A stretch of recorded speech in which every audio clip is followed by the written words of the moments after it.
সন্ধ্যাবেলা কটা? 9টা। ওর মা ফিরবে তারপরে। চলো বাবা চিংড়ি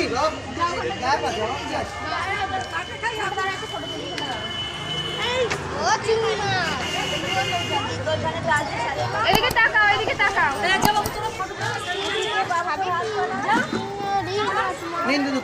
আপনি ওদের সাথে দাঁড়ান। হ্যাঁ হ্যাঁ, আপনি ওদের সাথে দাঁড়ান। পেছনে দাঁড়াতে পারছে না, পেছনে দেখুন ঠাকুর এসেছে। ওই জিজ্ঞেস কর, ফোনটা করে দিকে মাই